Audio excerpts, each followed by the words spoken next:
Good evening, students, ladies and gentlemen. Welcome. Asian Education Group is delighted to host today in this webinar, The Art of Living a Fearless Life. The fighter whose life changed after an acid attack. The fearless challenger, Miss Lakshmi Agarwal. Lakshmi Agarwal is one example of women empowerment. The story of her struggle and fight back from a life-threatening attack is a message for many acid attack victims that the horrific act isn't the end of the world and one should never give up. So much so that her story has inspired a Bollywood film as well. Lakshmi Agarwal का जन्म 1 जून 1990 को हुआ था। लक्ष्मी अग्रवाल पर हमला तब हुआ जब वो 15 साल की थीं और दिल्ली में बस स्टॉप पर इंतजार कर रही थीं।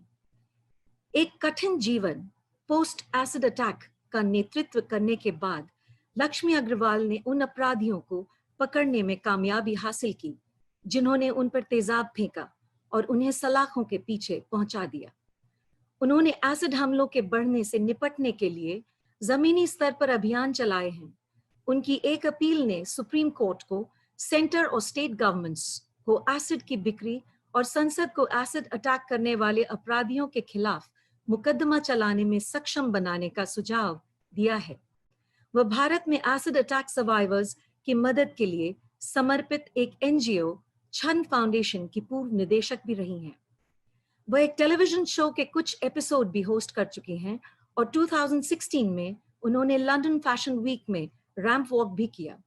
उन्हें लगता है कि इन प्लेटफॉर्म्स ने अन्य पीड़ितों को प्रोत्साहित किया है जो अभी भी दुनिया का सामना करने से डरते हैं। उनके अथक अभियान के कारण कई एसिड अटैक सर्वाइवर्स अपने केसेस को फिर से खोल रहे हैं। 2019 में उन्हें स्टॉप सेल एसिड के अपने अभियान के लिए महिला और बाल विकास मंत्रालय, पेयजल और स्वच्छता मंत्रालय और यूनिसेफ के अंतर्राष्ट्रीय महिला सशक्तिकरण पुरस्कार से सम्मानित किया गया। 2014 में उन्हें यूएस में फर्स्ट लेडी मिशेल ओबामा के हाथों अंतर्राष्ट्रीय महिला सम्मान का पुरस्कार मिला। Miss Lakshmi Agarwal Asian education group इस वेबिनार में आपका हार्दिक स्वागत करता है। Welcome. Thank you so much, Doctor.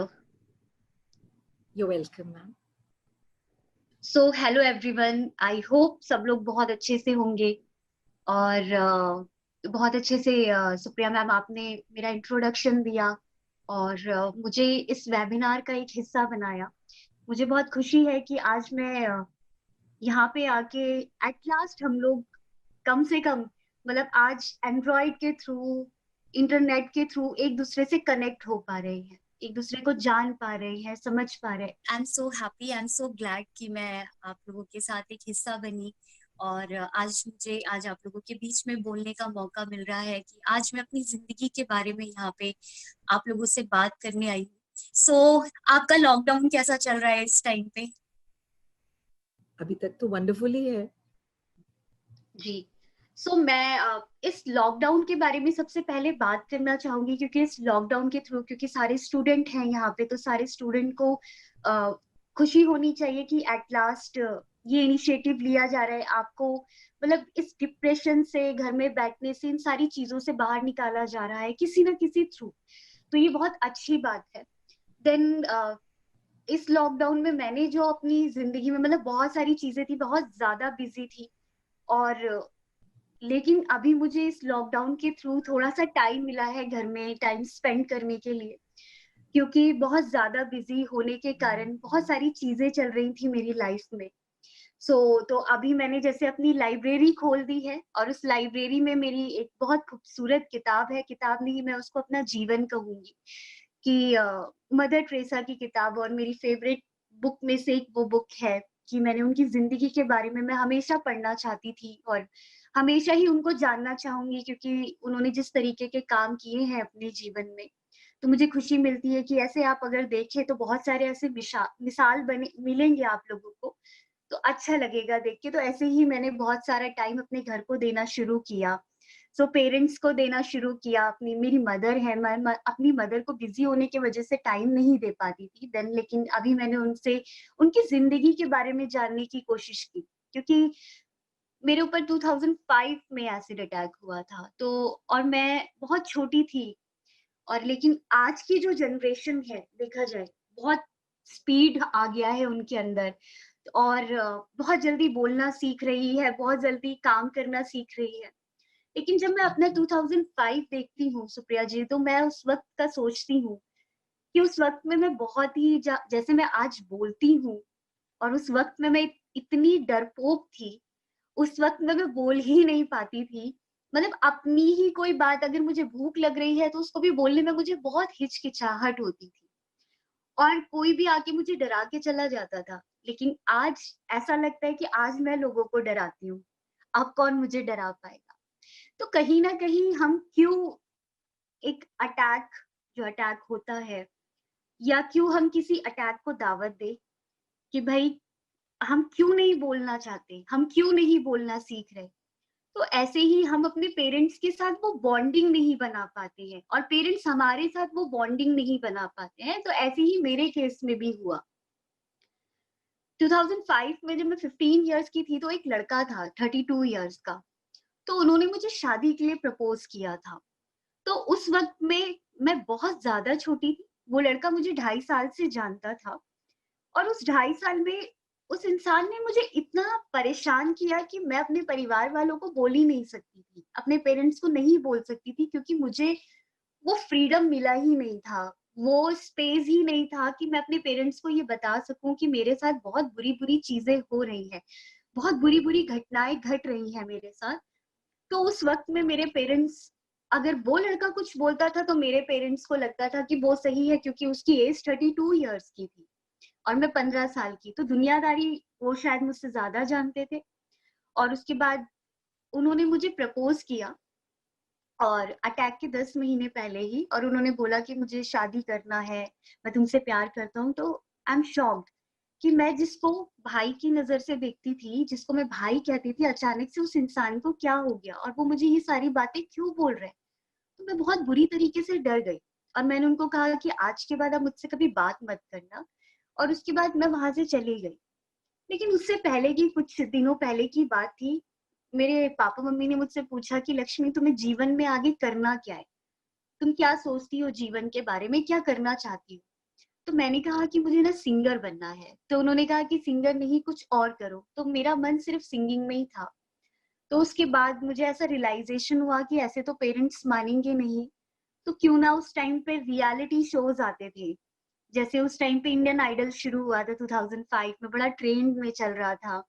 Sa Re Ga Ma Pa शुरू हुआ था, तो उस वक़्त में मुझे ऐसा लगा कि मैं भी कुछ ऐसा करूँ जो मेरे पेरेंट्स को ऐसा लगे कि हाँ, मेरी बेटी कुछ कर सकती है। लाइक उसमें दिखाते थे कि बच्चे कहीं गाँव से भाग के आए हैं और वो अपने सपनों को पूरा कर रहे हैं, तो मुझे बहुत इंस्पायर करती थी वो चीज़ें कि मुझे भी ऐसा कुछ करना पड़ेगा, तभी वो समझ भी पाएँगे।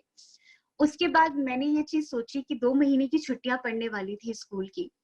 तो मेरे को ये चीज़ लगा कि मैं एक काम करती हूँ, अपने पेरेंट्स को बोलती हूँ कि मुझे जॉब करना है। तब उनको मैंने समझाया, तो उन्होंने कहा कि नहीं, तुम कोई कोर्स करो, कुछ और करो, तुम जॉब नहीं करोगी, तुम बहुत छोटी हो। तो मुझे उस वक़्त में ये फ़ील हुआ, मैंने उनको कहा कि कुछ तो करना पड़ेगा। मैंने कहा 2 महीने की छुट्टियाँ हैं, और मैं कोई अच्छी जगह जॉब करना चाहती हूँ, और मैं भी बाहर निकलना चाहती हूँ। मुझे भी लगना चाहिए कि हाँ, मेरे अंदर से वो जो डर, कब तक आप लोग मेरे साथ ऐसे ही सड़कों में चलते रहेंगे, मुझे ले-ले के जाते रहेंगे, एक दिन मुझे भी अकेले निकलना पड़ेगा, तो मुझे निकलना है। तो उन्होंने मुझसे कहा कि अच्छा ठीक है, ज़्यादा दूर नहीं, खान मार्केट में, मतलब उन्होंने बोला कि बहुत ज़्यादा दूर नहीं जाना है तुम्हें, कहीं आस-पास करो। तो खान मार्केट था, और वहाँ पे मैं जॉब करने के लिए गई थी, एज़ अ बुक स्टोर में मैं जॉब करती थी। तो वहीं पे ही बगल में ही एक सिंगिंग क्लास, जहाँ पे ट्रेनिंग दिया जाता था, तो वहाँ पे मैं वहाँ बात करने के लिए गई, और मैंने कहा मुझे सिंगिंग सीखना है। तो उन्होंने बोला कि ठीक है, आप एक काम करना, नेक्स्ट मंथ फर्स्ट से आना, हम आपका एडमिशन करा देंगे। मैं बहुत खुश थी। मुझे ऐसा लग रहा था कि बस अब मतलब मुझे मेरी दुनिया मिलने ही वाली है।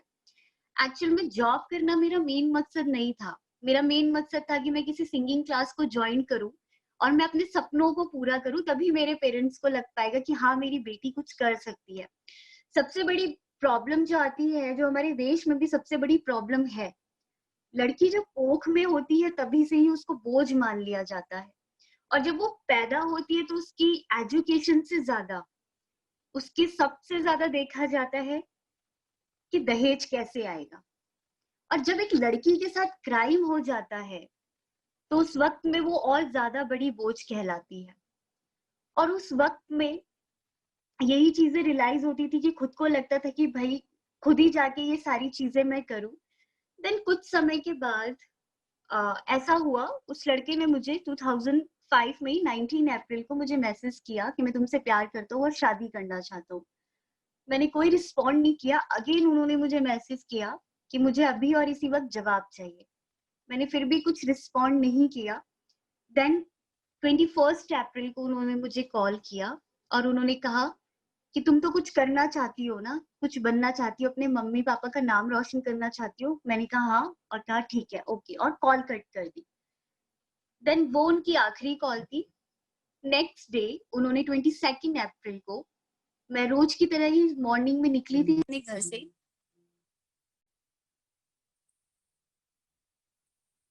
मेरी आवाज आ रही है आपको? ओके। तो मैं निकली थी सुबह घर से, तो 10:45 का टाइम था। वो लोग घर से ही मेरा पीछा कर रहे थे।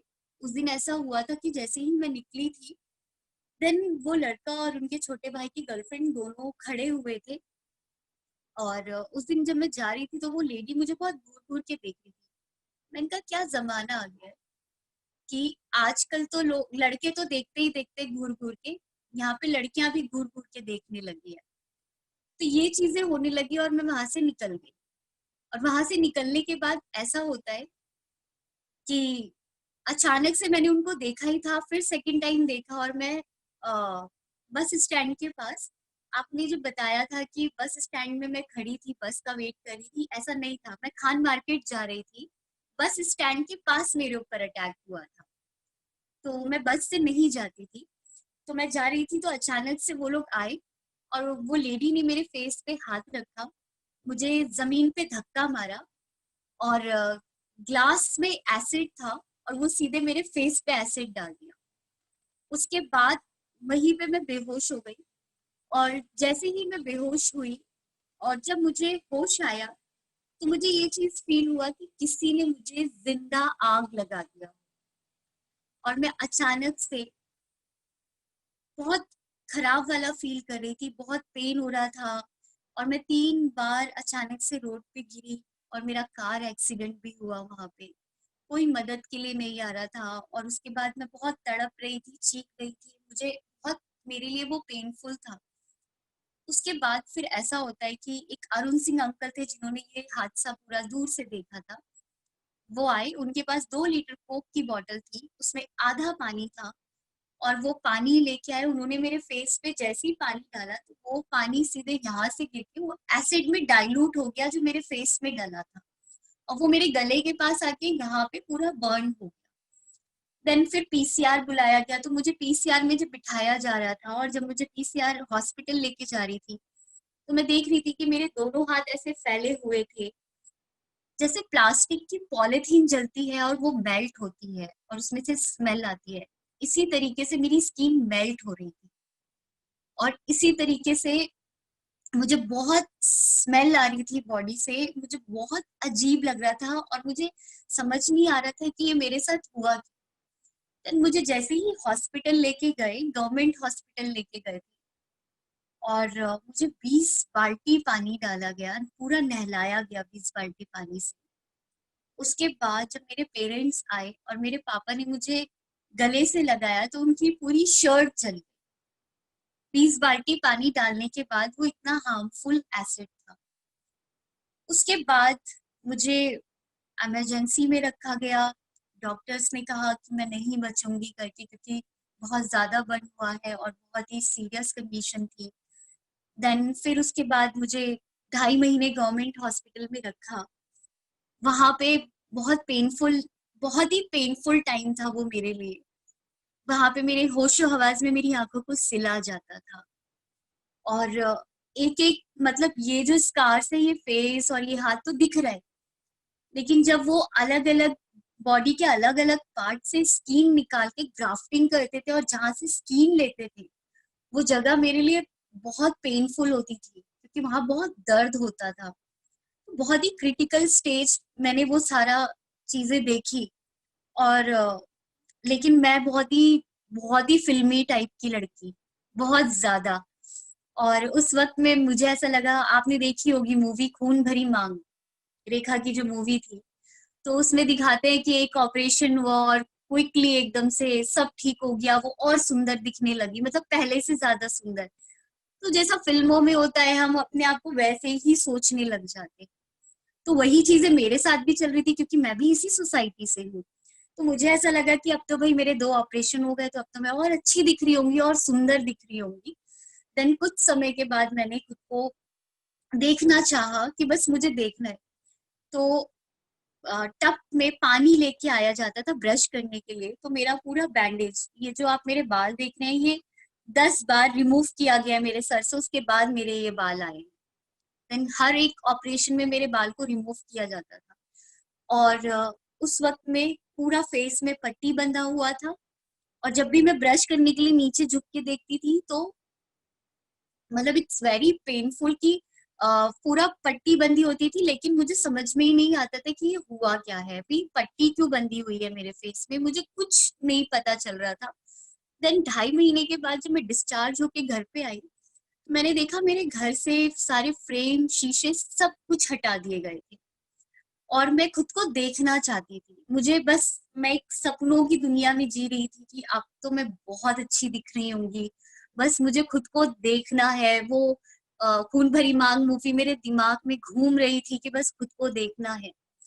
देन लेकिन एक दिन एक ऐसा वक्त आया कि मैंने खुद को देख लिया। और मेरे लिए बहुत पेनफुल था वो वक्त, खुद को देखना। उससे पहले ही कुछ चीजें मेरे साथ घटी मेरे घर पे। कुछ सोसाइटी के लोग आए थे, आपके भी आसपास सोसाइटी के लोग ऐसे रहते होंगे जो कभी भी आप मतलब आके वो और जख्मों में नमक मिर्ची डालने आते हैं। तो ऐसे ही कुछ लोग आए थे। और आने के बाद उन्होंने बोला कि सबसे पहले आते ही उनको कुछ नहीं करना, एक मूवमेंट होता है उनका, हे भगवान बेचारी ये लड़की, अब इसका बेचारी का क्या होगा, इससे शादी कौन करेगा, आप लोगों को कुछ हो गया तो इसका क्या होगा, इस बेचारी की तो किस्मत ही खराब थी, किस्मत ही खराब है, अब इसका कौन हाथ थामेगा। लिटरली लोग इस तरीके से बोलते थे। जब तक मैंने खुद को देखा ही नहीं था कि मेरे साथ हुआ क्या है, ये लोग मुझे ऐसा बोल क्यों रहे हैं। हाथ काट दिया होता, पैर काट दिया होता, गोली मार दिया होता, बॉडी के किसी और पार्ट में एसिड डाल दिया होता, कम से कम चेहरा तो नहीं, चेहरा छोड़ दिया होता, कम से कम कोई इससे शादी तो कर लेता। ये सारी चीजें मेरे साथ चल रही थी और मुझे बिल्कुल समझ में नहीं आ रहा है कि ये लोग बोल क्या रहे हैं, कहना क्या चाहते हैं। उसके बाद उन्होंने बहुत अच्छा सजेशन देके गए मेरे घर वालों को कि आप एक काम करो, इसको इंजेक्शन लगवा के ना मरवा दो, क्योंकि ये एक लड़की है, क्या होगा आपके लिए, तो ये एक बोझ है, आपका तो एक बेटा भी है, तो वो आपकी पीढ़ियां बढ़ाएगा, कोई बात नहीं, क्या चला जाएगा। जी आप कुछ कहना चाहते हैं? सुप्रिया जी, आप कुछ कहना चाहते हैं? नहीं, I'm very moved by what you're saying. It's very touching.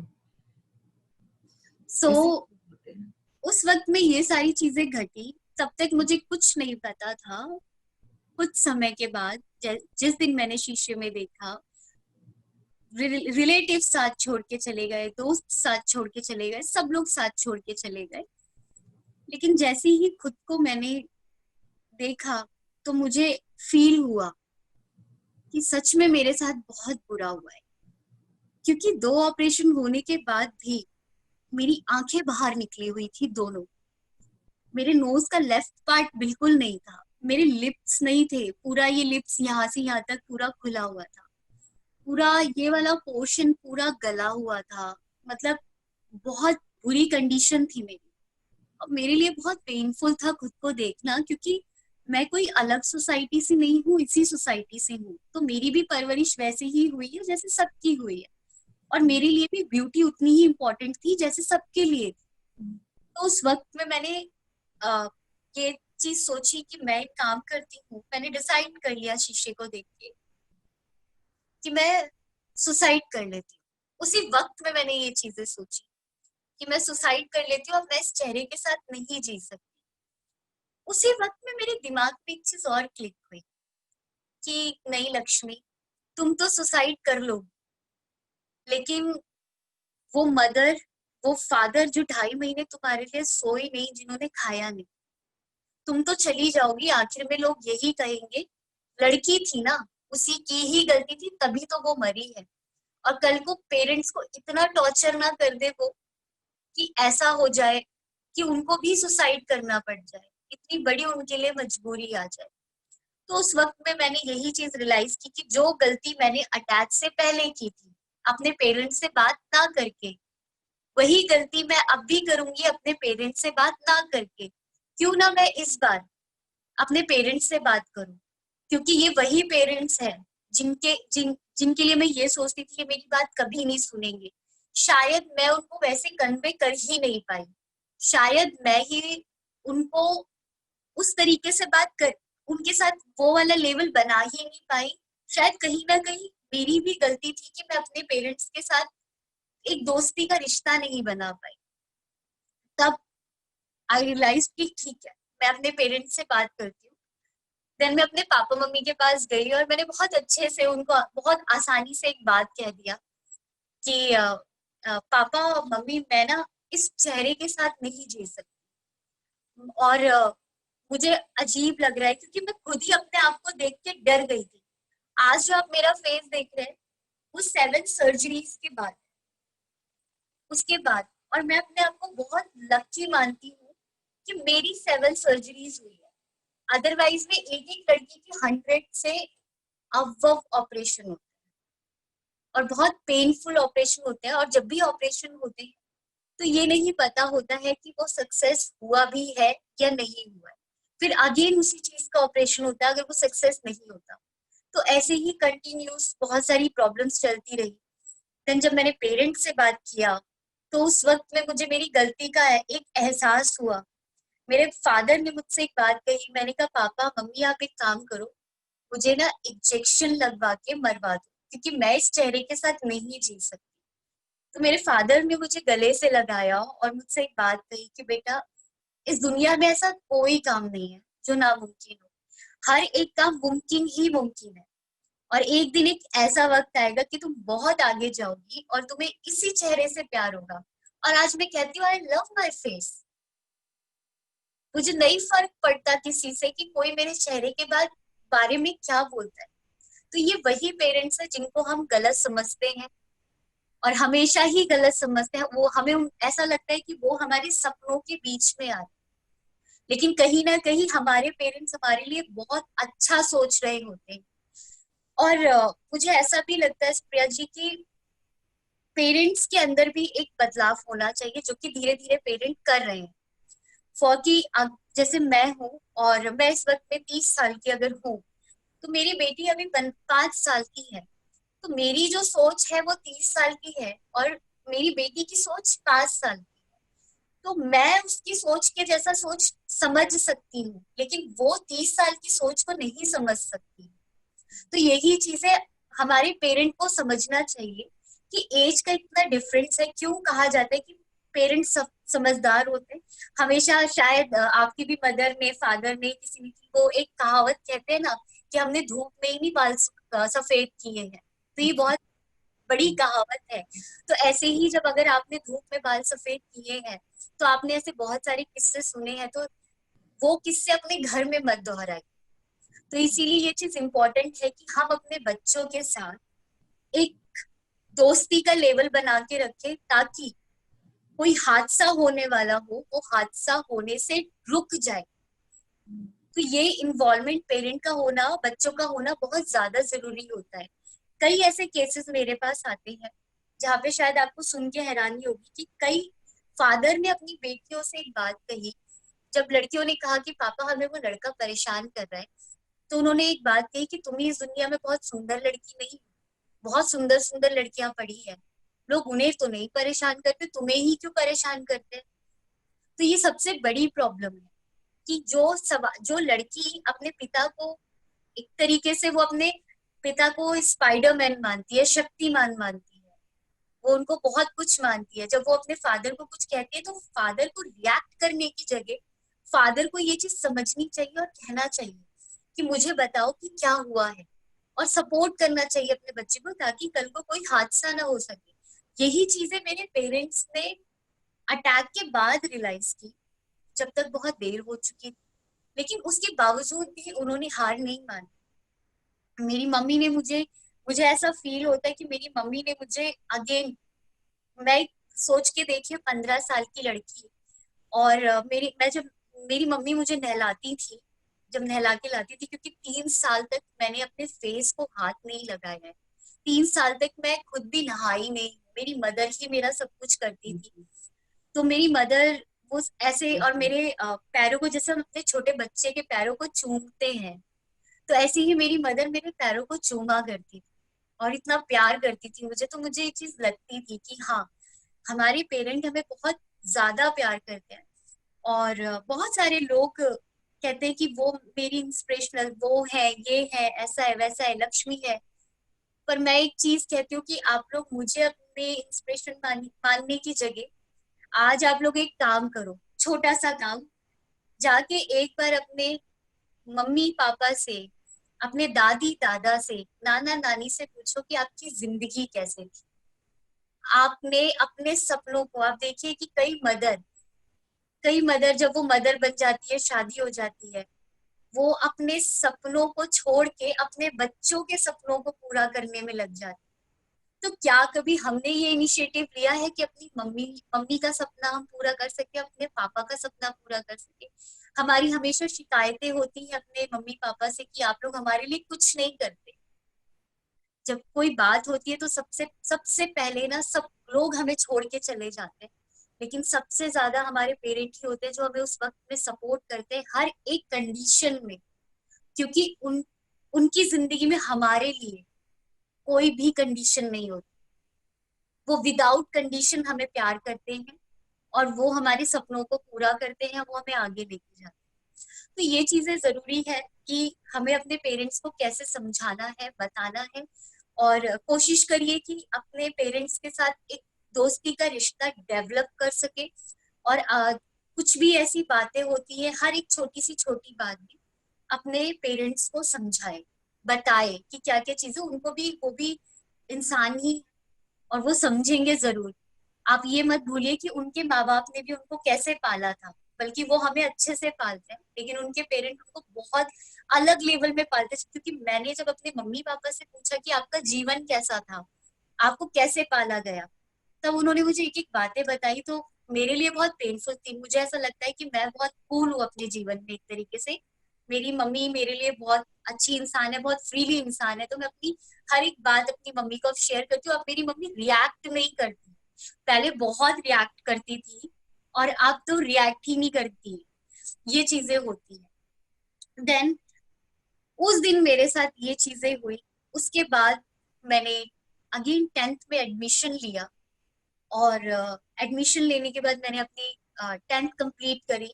फिर उसके बाद वही चीजें हो जाती है ना, पेरेंट को ऐसा लगता है कि भाई बेटी है, और कहीं कुछ हमें, हमारे साथ कुछ घटना घट गई, अगर हम नहीं रहे तो इसका क्या होगा। तो मेरे पापा ने मुझसे कहा कि तुम स्टिचिंग सीखो, तो मैंने स्टिचिंग सीखना शुरू किया।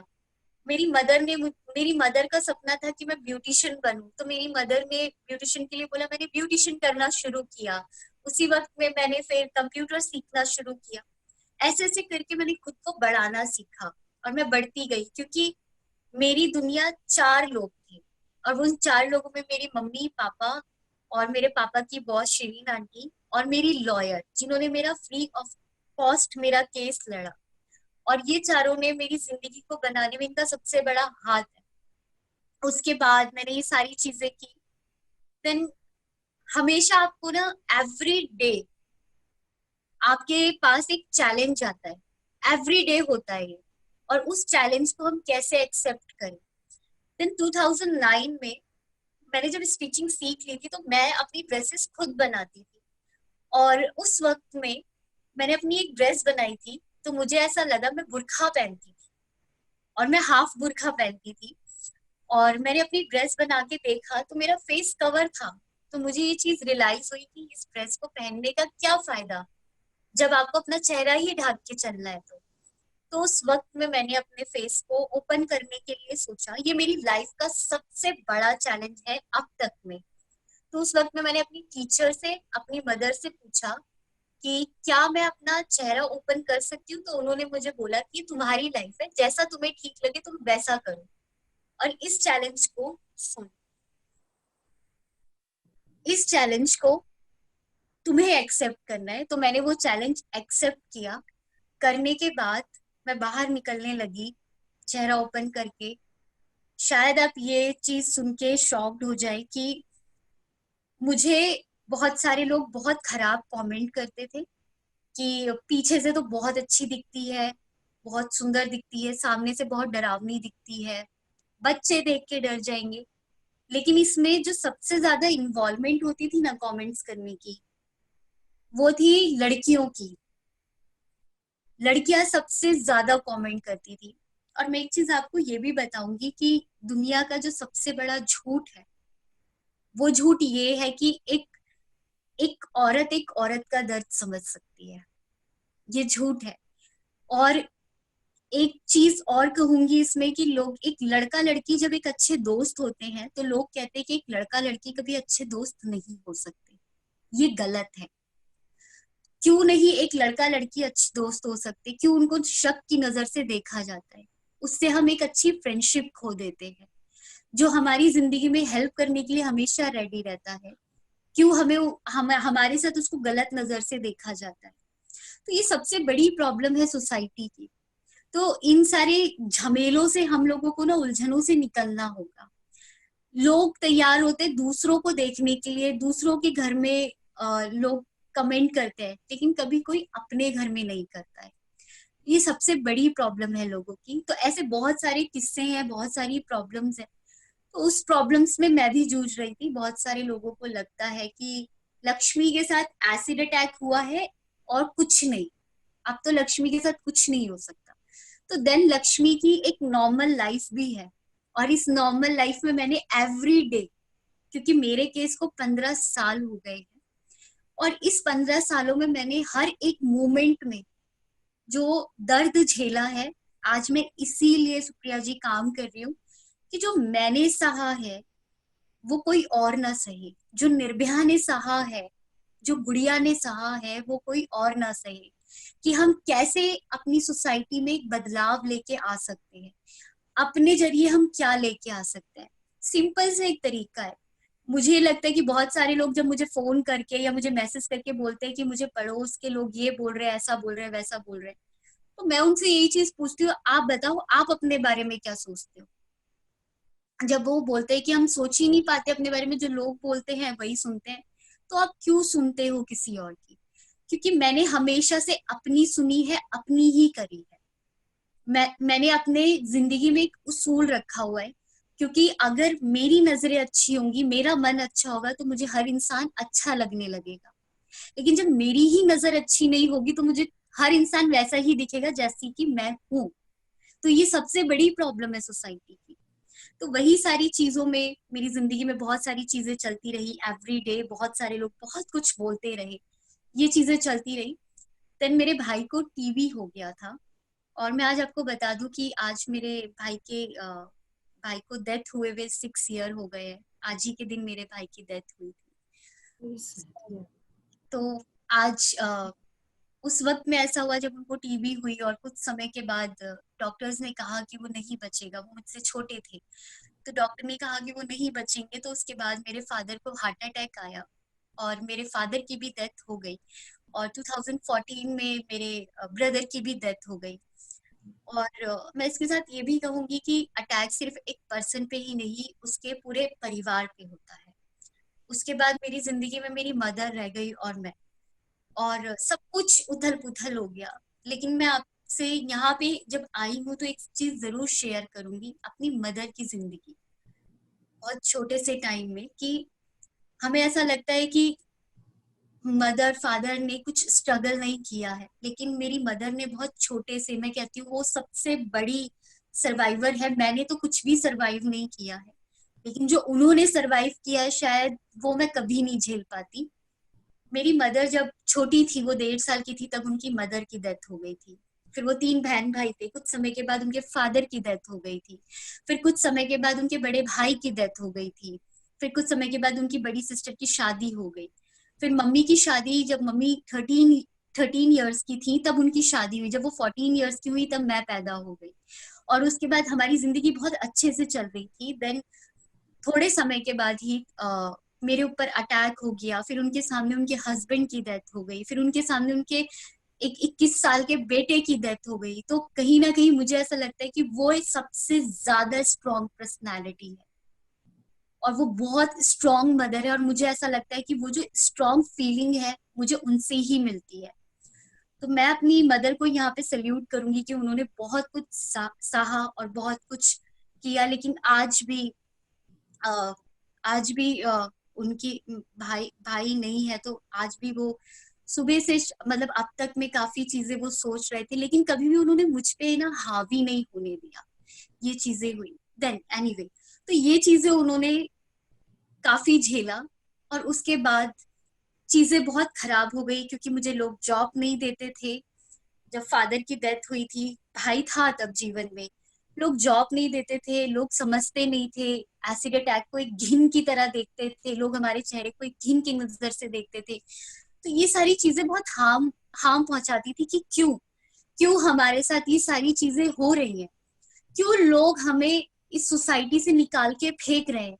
हमारे साथ अटैक हुआ है। जब मैंने खुद को पहली बार शीशे के सामने देखा और निकाला, सॉरी, जब 2009 में ड्रेस के साथ मैंने देखा था, उस वक्त में आई रियलाइज्ड कि लक्ष्मी, ये जो चेहरा है ये तुम्हारा है। और कोई कुछ भी कहे, क्योंकि तुमने क्राइम नहीं किया, तुम्हारे साथ क्राइम हुआ है। जिसको इस चेहरे से प्रॉब्लम है वो अपना चेहरा छुपाए, मैं अपना चेहरा नहीं छुपाऊंगी। वो क्रिमिनल अपना चेहरा छुपाए, मैं अपना चेहरा नहीं छुपाऊंगी। जिस सोसाइटी को शर्म आ रही है मेरा चेहरा देखने में, उनको शर्म आनी चाहिए, उनको फील होना चाहिए, क्योंकि इसी सोसाइटी से मैं भी हूँ, इसी सोसाइटी से वो लड़का भी था। तो क्यों उस लड़के को एक्सेप्ट कर लिया और मुझे रिजेक्ट कर दिया। तो ये सारा गुस्सा जो मेरे मन के अंदर था, इसको मैंने नेगेटिव वे में कभी नहीं निकाला, क्योंकि बहुत सारे लोगों ने कहा कि लक्ष्मी तेजाब के बदले तेजाब। तो मुझे ऐसा लगा कि नहीं, आज जैसे वो मुझे देख रहे हैं, क्योंकि उन्होंने ये सोच के अटैक किया कि तू मेरी नहीं तो तू किसी की नहीं। इस तरीके से तुम चार दीवारी के कमरों में कैद रहोगी, कभी बाहर नहीं आ पाओगी, तुम किसी की नहीं हो पाओगी। तो वो चीजें कि उसने मुझे जान से नहीं मारा, उसने मुझे तड़प तड़प के तड़पाने के लिए छोड़ा। तो वही चीज है। तो आज कहीं ना कहीं, आज जहां मैं हूँ, आज जहां मुझे इसी चेहरे से प्यार है, वो इंसान ये गलत सोचता था कि मुझे उस चेहरे से प्यार था। ऑफ कोर्स था, लेकिन ये भी मेरा चेहरा है, मुझे आज भी इस चेहरे से प्यार है। मैं कहती हूँ कि आज उस तेजाब के बदले उनको बहुत बड़ी सजा मिली है। जो आज वो मुझे इस चेहरे के साथ जैसे उन्होंने देखा है, देखते होंगे, तो उनको आज लगता होगा कि ये मैंने क्या किया। मेरी सबसे बड़ी गलती यही होगी कि मैंने इस लड़की के ऊपर अटैक किया। तो रिहैबिलिटेशन इज मस्ट इम्पॉर्टेंट किसी भी क्राइम को रोकने के लिए, क्योंकि जब किसी के साथ कोई अटैक हो चुका है तो हम उसके लिए क्या कर रहे हैं। कोर्ट में तो केसेस लंबे लंबे चलते हैं, लेकिन जो सर्वाइवर है वो अपनी जिंदगी में बहुत कुछ सर्वाइव करता है। 2 दिन केस चलते हैं, 2 दिन की बात होती है, 2 दिन के बाद सब भूल जाते हैं। निर्भया के लिए कितने लोगों ने आंदोलन में खड़े हुए, लेकिन उसके बाद किसी ने, कुछ ही दिनों के बाद किसी ने ये पूछा कि अंकल आंटी आप कैसे हैं। मतलब ये सबसे बड़ी प्रॉब्लम है लोगों की। ऐसी कई सारी प्रॉब्लम्स है जिसे हमें एकदम होश में आके निकलना पड़ेगा और हमें सोचना पड़ेगा अच्छा। तो इसीलिए मैंने बहुत पॉजिटिव होके सोचा। और जिंदगी में अगर आपको लगता है कि मैं ऐसा क्या सोचूं, मुझे क्या करना है, तो सबसे पहली चीज कि आपको पॉजिटिव रहना है। अगर आप पॉजिटिव रहेंगे तो आपको हर एक चीज पॉजिटिव लगेगी। तो इसीलिए मैं एवरी टाइम पॉजिटिव ही रहती हूँ। और मुझे सबसे ज्यादा, अगर कोई पूछता है कि तुम्हें सबसे ज्यादा करने में क्या अच्छा लगता है, तो मुझे पॉजिटिव रहने में ज्यादा अच्छा लगता है। तो ये मेरी एक ऐसी लाइफ है। देन इसके साथ साथ जैसे आपने बताया कि मैं छाव फाउंडेशन में मैं अभी तक 300 सर्वाइवर्स को रिहैबिलिटेट कर चुकी हूँ। देन मैं इंस्टाग्राम में भी बहुत सारे लोगों को काउंसलिंग देती हूँ। और इसके साथ साथ द लक्ष्मी फाउंडेशन बहुत सारा इनिशिएटिव कर रहा है, डोमेस्टिक वायलेंस पे, रेप पे, बहुत सारी चीजों पे वर्क कर रहा है। पर अभी हम लोग सारा वर्क ऑनलाइन कर रहे हैं क्योंकि इस टाइम पे लॉकडाउन है, तो बहुत सारी प्रॉब्लम्स चल रही है।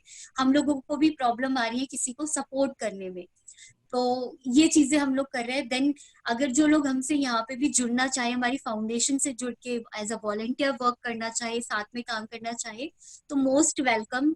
कि जरूरत है इस देश को, मैं ये नहीं कहूंगी हमारी फाउंडेशन को, मैं ये कहूंगी कि इस वक्त में जरूरत है, क्योंकि यूथ जो कर सकता है वो कोई नहीं कर सकता है। तो ये चीजें हैं जो हम जिस कॉजेस पे काम कर रहे हैं, और बहुत सारे ऑब्जेक्टिव्स हैं जिस पे हम लोग काम कर रहे हैं। और जो सबसे बड़ी चीज ये है कि लोगों के जो दिमाग में तेजाब है, उस तेजाब को निकालने में हम लगे हुए हैं। जिस दिन लोगों की सोच से, दिमाग से तेजाब निकल जाएगा, उस दिन बहुत कुछ बदलेगा। और उस दिन मुझे ऐसा लगता है पूरा देश बदल जाएगा, शायद क्राइम होना ही बंद हो जाएगी। I think I am done, Supriya ji. so okay. I hope मैंने ज्यादा टाइम ना लिया हो। नहीं नहीं, बिल्कुल नहीं, एब्सोल्युटली नॉट, बहुत अच्छा बोला आपने। अच्छा, तो ये जो पहला क्वेश्चन है ये भी हमारे स्टूडेंट का ही है। आपकी कहानी ने पूरी दुनिया को प्रेरित किया है। इसने इस तरह के कृत्य के प्रति हमारे न्यायिक दृष्टिकोण को भी प्रेरित किया, और इस तरह के हमलों को रोकने के लिए नए कानून भी बनाए गए, 326A और B, जो इसके महान उदाहरण हैं। लेकिन एसिड अटैक को रोकने में ये कितने प्रभावी रहे हैं? देखिए, मैं ये कहूंगी कि 2013 से पहले कोई भी नहीं जानता था कि एसिड अटैक वायलेंस है क्या। एक ब्रेकिंग न्यूज आता था और उसके बाद खत्म हो जाता था। लोग जानते थे कि डोमेस्टिक वायलेंस क्या है, रेप वायलेंस क्या है, और वायलेंस, एसिड अटैक वायलेंस के बारे में तो कोई भी नहीं जानता था। सबसे बड़ी बात कि जो एसिड अटैक सर्वाइवर्स हैं वो अब निकल के आई है। क्योंकि जब मैंने इस पे काम करना शुरू किया तो बहुत सारी लड़कियां ये बोलती थी कि जब हम बाहर निकलते, जब मैं सबसे डिस्कशन करती थी तो यही होता था कि दीदी जब मैं बाहर निकलती हूँ तो मैं लोगों से यही कहती हूँ कि मैं गैस से जली हूँ, मैं स्टोव से जली हूँ, ऐसे ऐसे करके मुझे बोलती थी। तो मैंने उनको बोला कि क्यों आप ये बोलोगे, आपने कोई क्राइम थोड़ी ना किया है, आपके साथ क्राइम हुआ है, तो आपको अपनी बात को रखने का पूरा अधिकार है। आप बताओ लोगों को कि आपके साथ क्या हुआ है, एट लास्ट किसी और के साथ ये सारी घटनाएं ना घटे। तब उन्होंने बोला ओके। तो लड़कियों ने ना अपनी बात को रखना सबसे पहले शुरू किया, तो लोगों ने समझना, क्योंकि जब हम खुद एसिड अटैक सर्वाइवर्स निकल के बाहर आ रहे हैं, जब कोई इंसान किसी चीज से पीड़ित होता है तो जब वो बाहर आके अपनी बात को रखता है, वही इंसान जिसके साथ वो घटना घटी है, जब वो बोलता है तो ज्यादा इफेक्ट पड़ता है सोसाइटी में, लोगों के कान खुलते हैं, लोग समझते हैं कि दर्द क्या है। लेकिन जब आप आके मेरी स्टोरी रखेंगे तो शायद उतना इम्पैक्ट नहीं पड़ेगा। तो यही चीज है कि लोगों ने एक तो सुनना शुरू किया। इसमें अच्छी बात एक चीज ये भी बता दूं कि पहले तो हम लोगों को कोई देखना भी प्रेफर नहीं करता था, मतलब देखना ही नहीं चाहता था। और अब लोगों को फोटो चाहिए, अब लोग शादी करना चाहते हैं, शादियों में बुलाना चाहते हैं, तो मतलब अपने बच्चों को हमारी गोद में देना चाहते हैं, कहते हैं कि आप ब्लेसिंग्स दे दो। तो लिटरली सारी चीजें ये चेंज हुई। दूसरा ये 2013 से पहले कोई भी कानून नहीं था, कानून आया, कानून आना बहुत ज्यादा जरूरी था। तो अब फाइनली कानून आ चुका है, क्योंकि जब एक बच्चा पैदा होता है तो उसको धीरे धीरे करके बड़े होने में समय लगता है। तो यही चीज है कि हम ये एक नए बच्चे का जन्म हुआ 2013 में, अब वो धीरे धीरे करके वो ग्रो हो रहा है। तो ऐसे ही हम सीढ़ियां चढ़ रहे हैं और आगे बढ़ रहे हैं। तो अब आप देख सकते हैं कि कितना ज्यादा बदलाव आया है, और बहुत ज्यादा हेल्प मिल रही है। क्योंकि पहले तो कोई आके अपनी टॉक नहीं देता था ना, अगर मैं बाहर नहीं निकल के आई होती तो शायद आज आप मुझसे बात नहीं कर रहे होते। तो ये सबसे बड़ा इम्पैक्ट पड़ा है जी। ओके, अच्छा, द नेक्स्ट क्वेश्चन इज कि क्या आप खुद को फेमिनिस्ट कहेंगी, नारीवादी? या आपके लिए नारीवाद क्या है? देखिए मैं ना हमारी फाउंडेशन भी जो लड़ाई लड़ रही है वो इक्वालिटी पे लड़ रही है। अगर मैं आपसे ये पूछूं कि आपको रिस्पेक्ट चाहिए तो आप क्या कहेंगे उस पे? मेरा क्वेश्चन आपसे है। ऑब्वियसली चाहिए रिस्पेक्ट। ओके, तो मैं ये चीज कहूंगी कि मुझे रिस्पेक्ट नहीं चाहिए, इसलिए क्योंकि मुझे हमारी सोसाइटी में इक्वालिटी चाहिए। इक्वालिटी होगी तो रिस्पेक्ट ऑटोमेटिकली मिल जाएगा। लेकिन अगर अगर किसी ऑटो में, ट्रक में लिखा हो कि महिलाओं का सम्मान हमारा अभिमान, समझ लीजिए वहां सम्मान नहीं है। वो सम्मान ही क्या जिसे भीख में मांगी जाए। तो हमें क्यों एक पिता को ये कहने में दुख होता है कि मुझे अपनी बेटी पे गर्व है? क्यों एक पिता ये क्यों कहते हैं हमेशा कि तूने वो काम किया जो एक बेटा करता है? क्यों शर्म क्यों आती है कहने में? तो यही चीजें हैं कि हमारी लड़ाई इक्वालिटी पे है और ये सारी चीजें होना बहुत बहुत डिफरेंट है। पर ये चीजें है कि हम एक सोसाइटी में रह रहे और यहाँ पे लड़ाई सारे जेंडर की है और बस इसीलिए लड़ाई है क्योंकि जेंडर्स को इक्वल नहीं रखा गया है। हमेशा नारीवादी नारीवादी ये सारी चीजें। और एक चीज यहाँ पे और भी कहूंगी कि अगर लड़ाई सिर्फ माना कि जुल्म सबसे ज्यादा लड़कियों पे होते हैं क्योंकि लड़कियां ना बोलती नहीं है, आवाज नहीं उठाती है। जिस दिन से लड़कियों ने बोलना शुरू कर दिया ना, उस दिन सच बता रही हूँ कि बहुत चेंज देखेंगे आप। और सबसे बड़ी प्रॉब्लम जो लोगों की ये है कि हमेशा ये कहते हैं कि औरतों पे लड़ाई, औरतों के लिए संस्था खोल देते हैं, महिलाओं के लिए कर देते हैं, सबसे ज्यादा महिलाओं पे कष्ट हो रहा है, महिला ये महिला वो। अगर हम सिर्फ लड़कियों के लिए लड़ेंगे तो लड़कों के लिए कौन लड़ेगा? क्राइम तो लड़कों पे भी होते हैं, दर्द तो बराबर का है। तो इसीलिए हर एक जो चीज होती है वो बराबर होना चाहिए, जंग भी बराबर ही देना चाहिए। जी okay, so you believe in equality. That is exactly. Wonderful. Okay, जी अच्छा, अब हमारी एक स्टूडेंट है साइमा जो आपसे क्वेश्चन करना चाहती हैं। लक्ष्मी जी। जी Saima. Hello ma'am, good evening. Hello Saima, कैसे हैं आप? मैम मैं अच्छी हूँ ma'am. You are truly an inspiration, वाकई। Thank you so much Saima. Ma'am हम ऐसे दुनिया में जी रहे हैं जहाँ लोग खुद एक दूसरे को नीचे दिखाने के पीछे तुले होते हैं और जी इस कहीं ना कहीं हम ये भूल जाते हैं कि सेल्फ लव जो है वो दुनिया सॉरी, का हम भूल जाते हैं। कि दुनिया में सेल्फ लव जो है वो हाँ सबसे अच्छा तोहफा है जो हम खुद को दे सकते हैं। जी, मैम आपकी क्या राय है? ऑफ कोर्स, क्योंकि अब आप देखिए कि मैंने खुद से प्यार किया। साइमा भी आप आ सकते हैं face to face. Saima, keep video on. या हम अगर मैंने खुद से प्यार किया है तभी आप लोग मुझसे प्यार कर रहे हैं। क्योंकि जब तक हम खुद से प्यार नहीं करेंगे तो कोई हमसे प्यार करेगा ही नहीं। क्योंकि हम हमेशा ये सोचते हैं कि कोई और ही आके हमें प्यार करेगा, वो प्यार होता है। इवन आपने शायद मेरा उसमें देखा हो, कपिल शर्मा के शो में, वहां पे भी मैंने यही सारी बात बोली थी। देन सेल्फ रिस्पेक्ट बहुत इंपॉर्टेंट है, सेल्फ लव बहुत इंपॉर्टेंट है। तो खुद से प्यार करिए। देखिए आपको लोग, आप जो सोचते हैं ना कि वो इंसान भी मुझे प्यार करे, मैं 100% कह रही हूँ, जिस दिन आपको खुद से प्यार हो गया ना, जिसको आप पसंद करते हैं ना, वो पक्का आपसे प्यार करेगा, ये 100% है।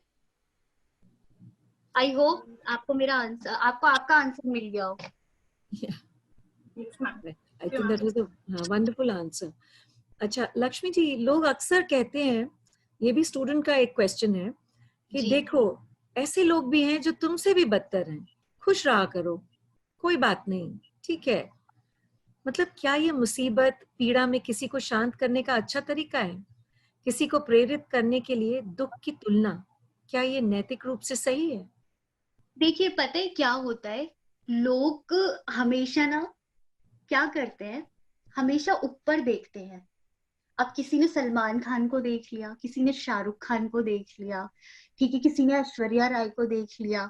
अब खूबसूरती में कई सारे लोग ये बोलते हैं कि अरे मैं तो मोटी हूँ, वो कितनी स्लिम है, मेरा कलर ब्लैक है, वो कितनी गोरी है, वो कितनी ब्यूटीफुल है, और देन ये सारी चीजें होती है। तो अब जब आप अपने से ऊपर देखेंगे तो आपको प्रॉब्लम होगी ही होगी, लेकिन जब आप उन लोगों को देखेंगे जो सड़कों में रहते हैं, जिनको ये नहीं पता कि मेरी कल सुबह होगी भी या नहीं। मैं भी उदाहरण देती हूँ लोगों को, ऐसा नहीं है। मैं भी ये बात बोलती हूँ कि अगर कुछ लोग ऐसे होते हैं जो 3 रोटी, जिनको 2 रोटी की भूख होती है और तीसरी रोटी को वो कूड़े के डब्बे में फेंक देते हैं, उनको मैं एक बात कहती हूँ कि जाके देखो, उनको ये एक रोटी के लिए अगर आप ये एक रोटी दोगे, वो 4 लोग 4 टुकड़े करके खाएंगे इसको। और यहाँ पे आप क्या कर रहे हो? इतना है तो आप जाके देख के आया करो। तो ये चीजें हैं, ऑफ कोर्स बताना चाहिए, ताकि सामने वाले के जो मन में जो एक अपने लिए एक बहुत एक होते, कुछ लोग होते हैं जिनको अपने आगे कुछ नजर नहीं आता है, तो ऑफ कोर्स बताना चाहिए। कम से कम उस इंसान की आंख खुलेगी तो वो जाके उस इंसान की मदद करके आएगा जिसको हमारी जरूरत है। Good. We have Sarika now, Lakshmi ji. Sarika, are you there? Sarika, good evening ma'am. Hi Sarika, कैसे हैं आप? मैं अच्छी हूँ, आप कैसे हो? आपके सामने हूँ। Ma'am my question to you is, आप बहुत बार हेयरिंग्स में गए, कोर्ट हेयरिंग्स में, एंड आई नो वहाँ पे सब कुछ बहुत डिफिकल्ट होता होगा, बट स्टिल आपको किस चीज ने इतना मोटिवेट किया कि आपने कभी हार नहीं मानी?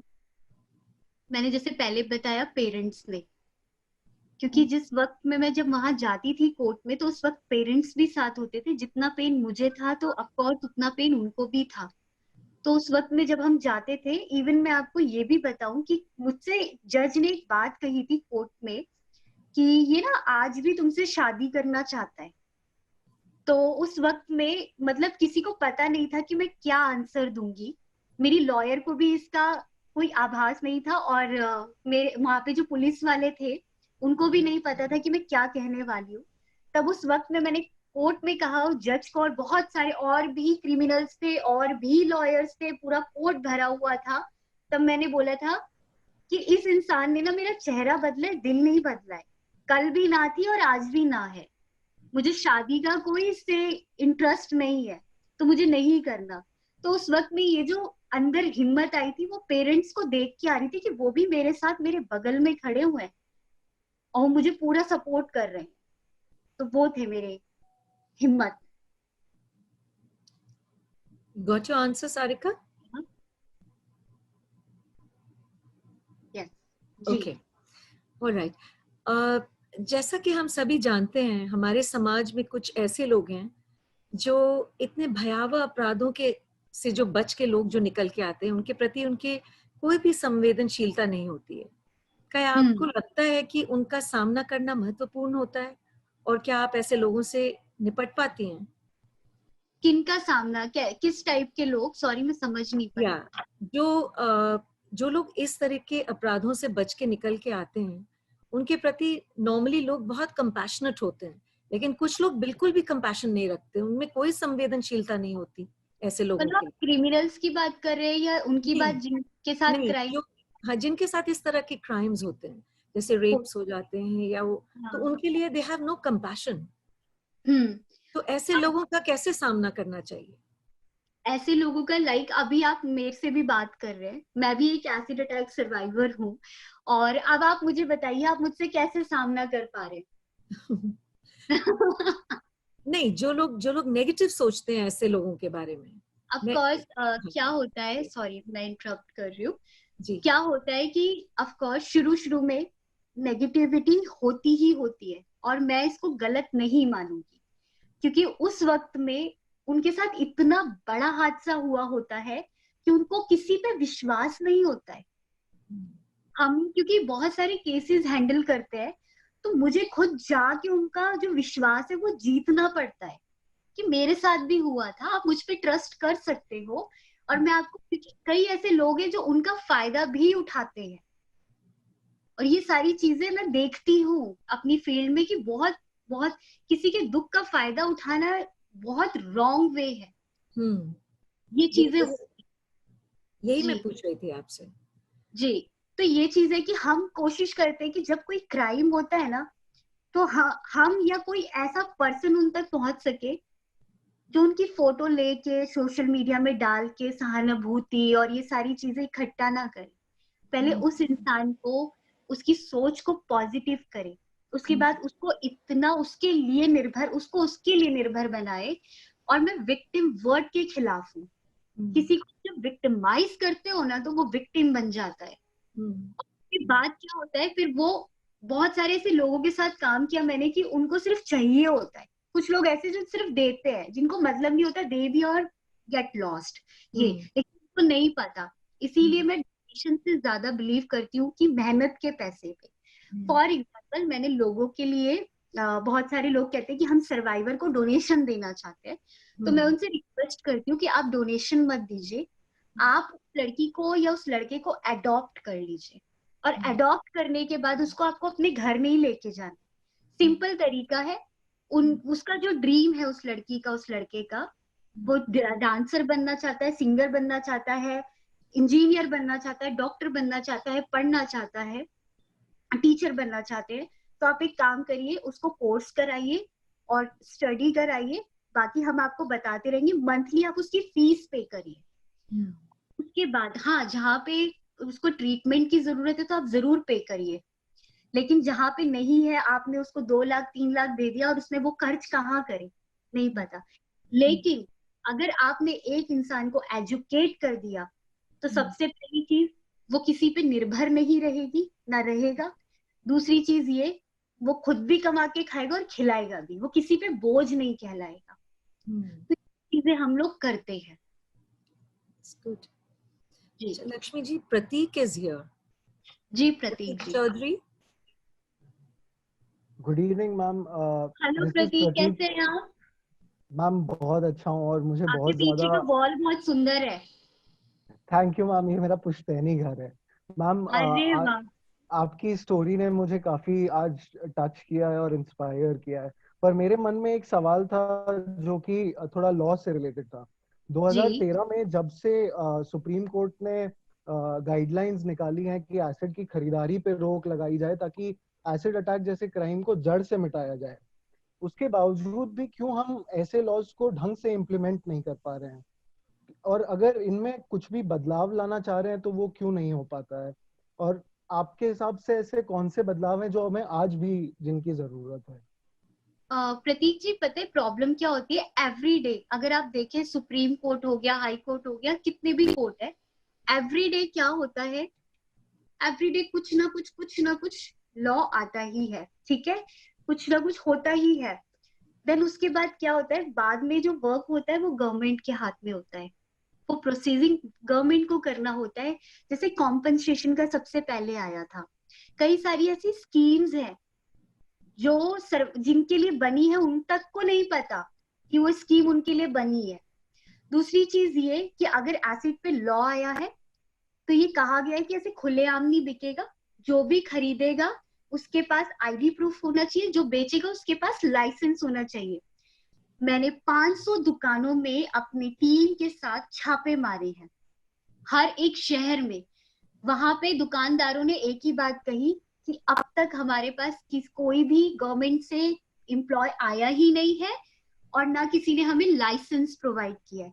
अब मैं या आप, हम लोग तो देने नहीं जाएंगे उनको लाइसेंस, तो गवर्नमेंट प्रोवाइड करेगी। तो ये गवर्नमेंट की प्रॉब्लम।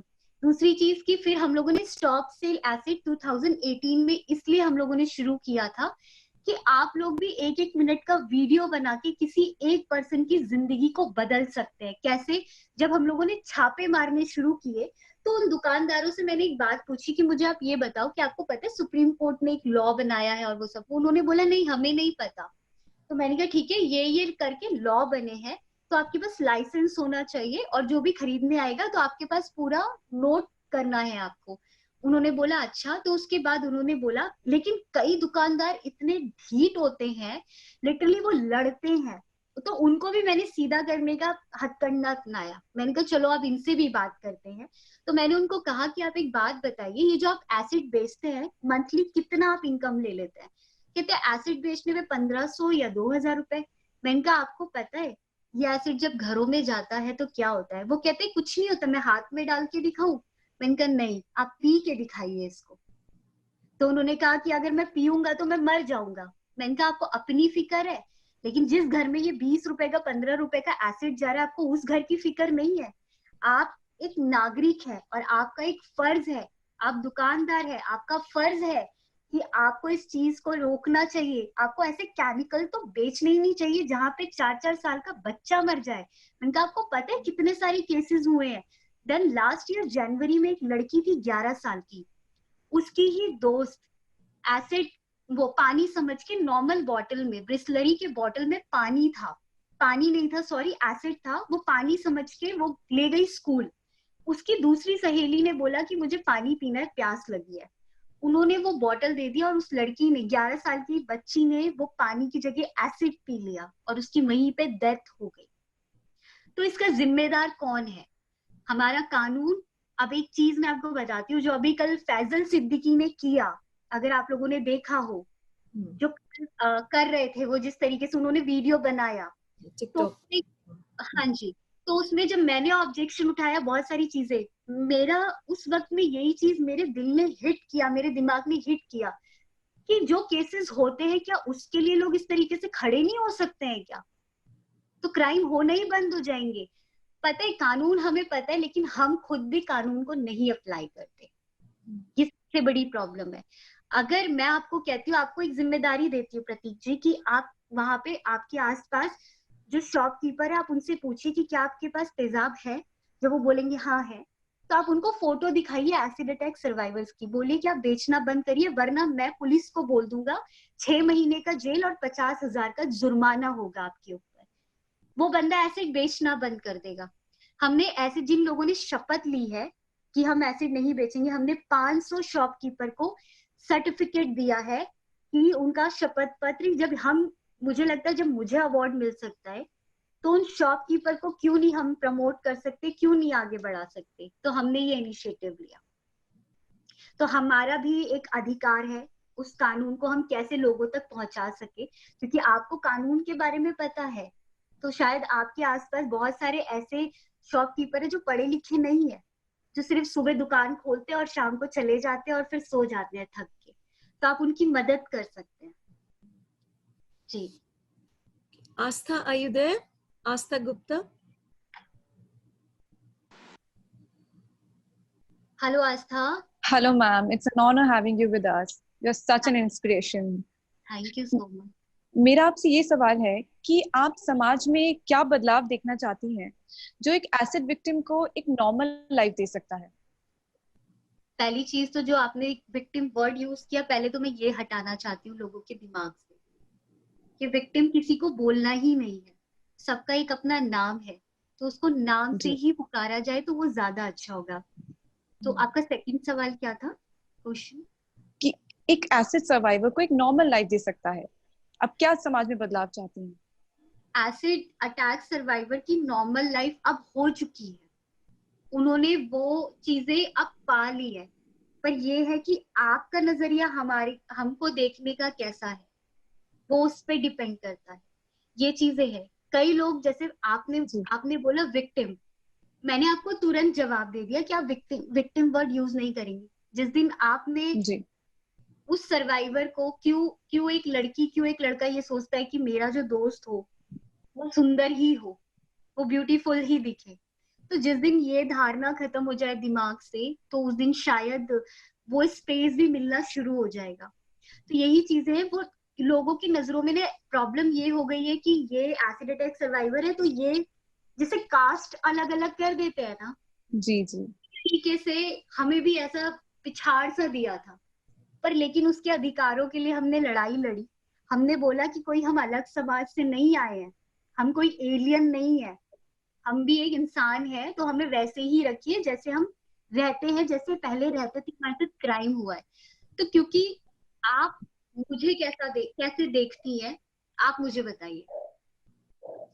आप मेरे बारे में नहीं क्या मैम, सोचते यू आर हैं? आप such an inspiration. No, definitely you are an inspiration. अभी तो मतलब मेरे गूजबम्स, लिटरली गूजबम्स हो गए थे जब मैंने स्टोरी सुना. देखना, छपाक मूवी में जो मैंने आपकी पूरी स्टोरी देखी, देखना और सुनना बहुत डिफरेंस होता है. बहुत चीजें होती हैं जो आप एक्चुअली मूवीज में देख के फील नहीं कर पाते, जो सुन के फील कर पाते हैं. So you exactly. are really in survival, ma'am. Thank you so much.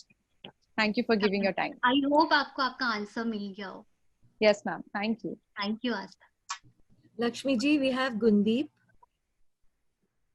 गुंदीप. हाँ, Gundeep. Okay. She's ready with her question. Okay. कहाँ है गुंदीप? Gundeep, are you there? Okay, जब तक वो आती हैं हम आपसे दूसरा सवाल पूछते हैं. जी. बॉलीवुड एक विशाल उद्योग है लक्ष्मी जी. प्रसिद्ध हस्तियों के साथ काम करने का आपका अनुभव कैसा रहा? बहुत अच्छा रहा. और बहुत सारे ऐसे लोग थे जो मतलब जब आप जिस फील्ड में आप नहीं होते हैं ना, और जब आप उस फील्ड पे जाते हैं और जब आप देखते हैं तो आपको बहुत कुछ देखने को और सीखने को मिलता है. कुछ लोग हैं, जैसे कि मैं आपको बताऊं कि मूवी है, चाहे कोई भी मूवी हो, और वो हॉल में जब मूवी देखने जाते हैं तो सबका अपना अपना नजरिया होता है देखने का. और जिसने बनाया है उसने किस नजरिए से उस मूवी को बनाया, उनके थॉट अलग होते हैं. ये है. तो इसी तरीके से चीजें हैं कि बहुत सारे ऐसे लोग हैं जिनसे मैं मिली, बहुत सारी चीजों को मैंने बहुत सारी चीजें सीखी, मैंने देखा, और मुझे बहुत कुछ सीखने का मौका मिला. जो जहाँ पे मुझे लगा कि मैं ये सीख के और लोगों को सिखा सकती हूँ, वहां मैंने सीखा. और जहाँ मुझे लगा कि यहाँ इस चीज को यहीं पे खत्म कर देनी चाहिए, नहीं देखना चाहिए, उस चीज से मैं वहां से बहुत दूर हो गई. जी. Okay. क्या फिल्म छपाक आपके जीवन में कोई बदलाव लाई है? बिल्कुल लेके आई है कि बहुत सारे लोग जो नहीं जानते थे, जैसे एसिड अटैक कॉज, क्योंकि मैं जो छपाक की अगर बात करूं तो छपाक एक कॉज है. मैं इसको मूवी से हटके देखती हूँ, और ये आना बहुत ज्यादा जरूरी था, क्योंकि छपाक एक तरीके से हम सबकी आवाज बनी है. और छपाक ने जो लोगों को बताया है कि एसिड अटैक वायलेंस क्या है, शायद अगर ये मूवी नहीं आती तो हम शायद इतना इजीली नहीं बता पाते लोगों को. तो ये एक अच्छी बात हुई कि एक एसिड अटैक सर्वाइवर्स की आवाज बनी है छपाक. तो ऑफ कोर्स ये बदलाव बहुत आया है. देन इसके साथ साथ जो सर्वाइवर घर के अंदर बंद थे, वो सर्वाइवर तक बाहर निकल के आ गए. उनके पेरेंट्स की आंखें खुल गई कि नहीं, हम चाहते हैं कि हमारी बेटी भी ऐसा ही करे जो अदर सर्वाइवर्स कर रही है. जी. ब्यूटीफुल थिंग टू से. लक्ष्मी जी, हमारी एक बहुत ही टैलेंटेड स्टूडेंट है और उसने आपके लिए कुछ विशेष बनाया है. अच्छा. नेहा बिश्नोई आपकी स्क्रीन पे भी आएगा. Hello ma'am. हाय नेहा. ओ वाह. मैं चाहती हूँ कि आप कुछ कहें इसके बारे में. नेहा बहुत. हाय नेहा, कैसे हैं आप? मैं अच्छी हूँ मैम, आप कैसे हो? मैं भी बहुत अच्छी हूँ. और ये अब मैं आपका चेहरा देखना चाहूंगी. Neha, put your video on. हाँ. Yes sir, it's on. बहुत खूबसूरत है और थैंक यू सो मच. बहुत ही प्यारा तोहफा है ये मेरे लिए, और पीहू के लिए भी. मैं पीहू को भी दिखाऊंगी. आप प्लीज मुझे ये इनबॉक्स करिएगा और मैं शेयर करूंगी जरूर. आप ही की तरह आपका आर्ट बहुत खूबसूरत भी है. Thank you ma'am. As a token of love and respect ma'am, ये मेरी तरफ से. आई विश कि मैं आपको ये रियल में दे पाती, बट अभी टाइम पे दोगे. कोई बात नहीं, मैं लेने आऊंगी जरूर. हाँ, ऑफ कोर्स. जब लॉकडाउन खत्म होगा आप डेफिनेटली आइएगा. आपको ओपन इनविटेशन है. Thank you Neha. बहुत खूबसूरत तोहफा था. Thank you ma'am. बहुत खूबसूरत आर्ट है. लक्ष्मी जी, क्या आप कोई मैसेज एशियन एजुकेशन ग्रुप को देना चाहेंगी? गुरदीप क्या वो भी वो शायद नहीं आ पाई. आ गई है. वो आ गई है. आ गई. ओके. हाँ जी. हाँ जी. हाय मैम, पहले तो मैं आपको सैल्यूट करना चाहूंगी, क्योंकि अगर मैं आपकी जगह होती तो शायद मैं इतनी अपने लिए कभी स्टैंड नहीं ले पाती. साथ में मैं आपसे पूछना चाहूंगी कि आपको जिंदगी में किस चीज ने इतनी प्रेरणा दी जो आपने सोचा आप अपने हक के लिए लड़ सकती हैं, और क्या आपकी जिंदगी में कोई ऐसा मोमेंट, ऐसा पल आया था जब आप पूरी तरह हिम्मत हार चुकी थी कि अब मैं और नहीं लड़ पाऊंगी, या मतलब पूरी तरह हिम्मत हार गया आप? पहला ना आपने बोला कि आपने ये कहा कि अगर मैं आपकी जगह होती तो मैं शायद ये नहीं झेल पाती। मैं आपको एक चीज बताती हूँ कि मैं पहले भी अपने कह लिए रही लड़ थी, नहीं पाती, मैं जैसे आप अपने हाँ, लिए लड़े। लड़ नहीं पाती, लेकिन मैं आपको एक चीज बताना चाहूंगी कि आप जो रेगुलर लाइफ में बहुत सारी चीजें देखती भी होंगी, तो कहीं ना कहीं वो हिम्मत आपके अंदर है। तो आप अपने अंदर की हिम्मत को पहचानिए, आपको खुद अपनी हिम्मत को पहचानना होगा, क्योंकि इस दुनिया में ऐसा कोई इंसान नहीं है जो अपने लिए लड़ नहीं सकता है। अपने लिए बिल्कुल लड़ सकता है, और आपके अंदर शायद ऐसा भी हो कि मुझसे ज्यादा हिम्मत हो, पर वो आपको दिख नहीं रहा है, लेकिन वो वक्त आने पे पता चलता है। तो हमेशा आप अपने अधिकारों के लिए जरूर लड़िएगा और सही चीजों के लिए लड़िएगा। सो आपका क्वेश्चन क्या था, क्योंकि मेरा फोकस ही आपकी इस बात पे हाँ जी, मेरा क्वेश्चन था कि आपको जिंदगी में किस चीज से इतनी प्रेरणा मिली कि आपने सोचा कि आपको अपने लिए लड़ना है? पहली चीज ये कि जैसे ये हुआ कि मैंने खुद से प्यार किया, लेकिन इससे पहले जो हमेशा, मैं वो फर्स्ट भी नहीं कहूंगी, मैं उसको उस लेवल पे रखूंगी जो शायद वो लेवल पता नहीं कहाँ से शुरू होता होगा, कि मेरे फादर मदर हमेशा प्रेरणा रहे हैं वो मेरे, और मेरे पापा की बॉस, और मेरे लॉयर। इन लोगों ने मेरी जिंदगी को बहुत अच्छे से, हमेशा अच्छे से रखा है, और ये हमेशा मेरे प्रेरणा रहे हैं।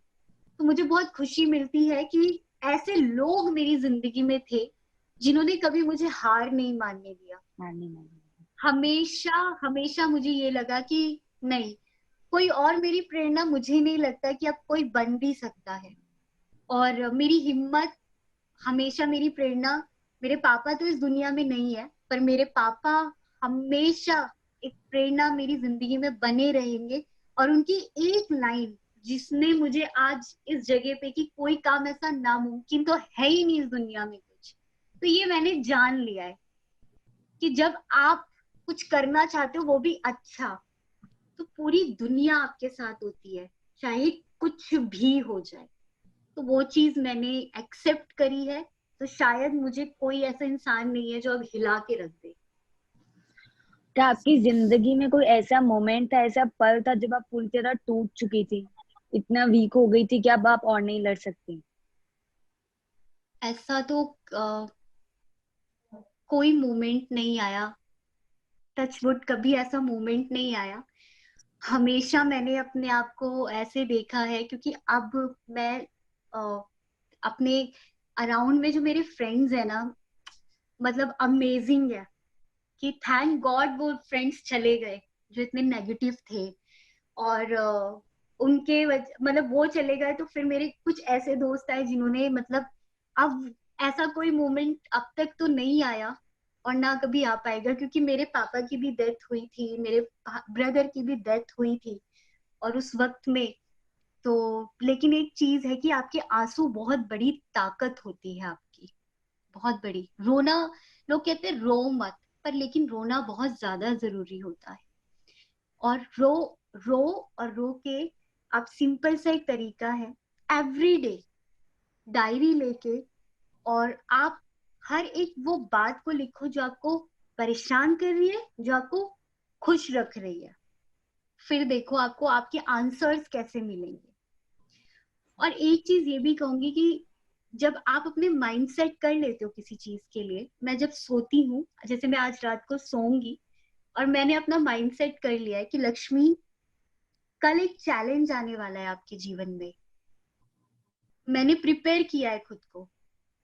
और मैं, क्योंकि आपने कभी, आई डोंट नो कि आपने कभी देखा हो कि आपको कोई परेशानी आई हो और आपने अपने फ्रेंड को कॉल किया हो, तो आपके फ्रेंड्स ने आपको क्या रिप्लाई किया? कभी ऐसा हुआ है? क्या हुआ था? आपको उनकी जरूरत थी तो उन्होंने आपको क्या कहा था? वैसे तो सब अच्छे हैं, सब अच्छे से रिप्लाई, सब सपोर्ट, काफी सपोर्टिव है। लेकिन मोस्टली फ्रेंड ये कहते हैं कि वेट करो, सब अच्छा होगा, वेट करो, सब्र रखो अच्छा तब और होता है, हैंडल करो। क्योंकि एग्जैक्टली क्वेश्चन भी आपका, जो जीवन में आप जिस चीज से परेशान है वो आप झेल रहे हैं और उसका आंसर भी आपके पास होता है। लेकिन हम इतने डिस्टर्ब कर लेते हैं खुद को कि हम कभी इस फ्रेंड को फोन कर रहे हैं, उस फ्रेंड को फोन कर रहे हैं, इधर फोन कर रहे हैं, उधर फोन कर रहे हैं, अपडेट कर दे रहे हैं, इंस्टाग्राम में अपडेट कर दे रहे हैं, फीलिंग अलोन। व्हाई? क्यों आप फीलिंग अलोन? कुछ फीलिंग अलोन टाइप की चीजें नहीं होती है, बल्कि हर कोई चाहता है कि थोड़ा अलोन रहे। देन उस वक्त में जो आपको 1 महीने के बाद आपका रिप्लाई मिलेगा ना, नॉर्मल हो के कूल हो जाओ, एकदम कूल हो जाओ और उस सिचुएशन में, क्योंकि जो सिचुएशन है वो है और आपको हैंडल करनी है। आपको मैं बता दूं 4 डेज में, 1 मंथ नहीं, 4 डेज में या 2 डेज में आपकी प्रॉब्लम आप खुद शॉर्ट आउट कर सकते हैं अगर आप चाहे तो। मैं डेफिनेटली ट्राई करूंगी और खुद से बात करके अपनी प्रॉब्लम्स को सॉल्व करूंगी। Thank you. Thank you. So that was really very nice. Lakshmi ji, आप जैसे मैं पहले कह रही थी कि क्या आपके पास कोई मैसेज है एशियन एजुकेशन ग्रुप को देने के लिए? ऑफ कोर्स, क्योंकि लॉकडाउन चल रहा है और आप लोग यूथ हैं, तो आप लोग क्योंकि आपके पास एक ताकत है जहाँ पे आप पढ़ रहे हैं, आप एक बहुत अच्छी गैदरिंग में हैं और बहुत मजबूत है, आपके टीचर्स हैं, आपके पेरेंट्स हैं, आपके पास एक कहीं ना कहीं एक मजबूत लाठी है आप सब लोग। तो आप सब लोग कोशिश करें कि उन लोगों को मदद करने की जिनको एक्चुअल में नीड है, और आप लोग जितना पॉजिटिव रह सकते हैं और कोशिश करिए कोई acid attack survivor, rape survivor, domestic violence survivor या आपका फ्रेंड हो, कोई भी हो, जब वो डिस्टर्ब चल रहा हो तो आप उसको सपोर्ट कर सके फोन को साइड में रख के, क्योंकि ये एंड्रॉइड जिंदगी के लिए अच्छा है तो बुरा भी है। कहीं ना कहीं हम अपने फोन के वजह से भी ना अपने रियल फ्रेंड्स को नहीं जान पा रहे, और पेरेंट्स को समझना शुरू करिए, उनको अपने बारे में समझाना शुरू करिए और अपने आप से प्यार करिए और पॉजिटिव रहना सीखिए और जो करना चाहते हैं उस पे फोकस करिए। कंपटीशन मत करिए, कंपटीशन करना है तो पॉजिटिव करिए, पॉजिटिव कंपटीशन होगा। देखिए जिसको टॉप करना है वो करेगा क्योंकि उसने मेहनत करी है, जिसको फर्स्ट आना है वो आएगा क्योंकि उसने मेहनत करी है। अगर आप कंपटीशन में अपना एग्जाम देंगे तो आपके हाथ कांपेंगे, लेकिन आप कूल होके एग्जाम देंगे तो आप नॉर्मल होके काम करेंगे, वही आंसर, वो सारी चीजें आपको रियलाइज होगी। देन बहुत सारे स्टूडेंट हैं जो डिप्रेशन में आ जाते हैं और सुसाइड कर लेते हैं। डिप्रेशन भी ना एक टॉय की तरह होता है, मेरा मानना ये है कि एक टॉय की तरह होता है। जैसे डॉक्टर्स कहते हैं ना कि मेडिसिन तो हमने दे दी और अब दुआ की बारी है, आपको दुआ करनी। तो मैं आपसे रिक्वेस्ट करूंगी, डिप्रेशन है ना, आजकल छोटे छोटे बच्चे, आई डोंट बिलीव सुप्रिया जी कि लोग ऐसे बोलते हैं कि मुझे डिप्रेशन है, मुझे समझ में नहीं आ रहा, मुझे डिप्रेशन हो रहा है। मुझे, आपको पता है कि डिप्रेशन होता क्या है? आपको यही नहीं पता कि डिप्रेशन होता क्या है, बस आपको डिप्रेशन है। तो आप अपने पेरेंट को भी कन्वे करें कि जो एग्जाम है, और एग्जाम को इतना हावी ना करें कि हाँ कि नहीं मुझे करना है तो मुझे करना है, और उसमें इतना हार्म पहुंचता है जब सुनने में आता है कि स्टूडेंट ने एग्जाम की वजह से कुछ गलत कदम उठा लिया। तो बेटर देन कि पॉजिटिव रहिए और पॉजिटिव रह के एग्जाम को दीजिए और अच्छे से अपने जीवन को चलाइए, क्योंकि आपको लगता है कि आप जिससे प्यार करते हैं वही है आपके जीवन में, लेकिन आपको नहीं पता कि आपको कितने लोग प्यार करते हैं। तो जो आपके लिए, आपको प्यार करते हैं ना, उनके लिए जीना सीखिए, उनके लिए नहीं जिनको आप प्यार करते हैं, क्योंकि जिनको आप प्यार करते हैं वो हमेशा मानना है।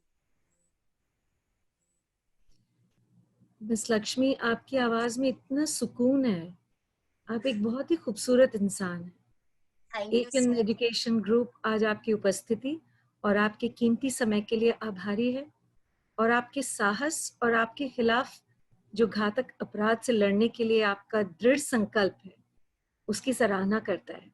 ईश्वर आपको हमेशा प्रेरित, खुश, धन्य और आपके ही वर्ड्स में पॉजिटिव बनाए रखे। एशियन एजुकेशन ग्रुप आपके लिए यही कामना करता है। Thank you so much Lakshmi. Thank you so much. घर में रहिए, सेफ रहिए और सबको अच्छे मैसेज देते रहिए। Thank you.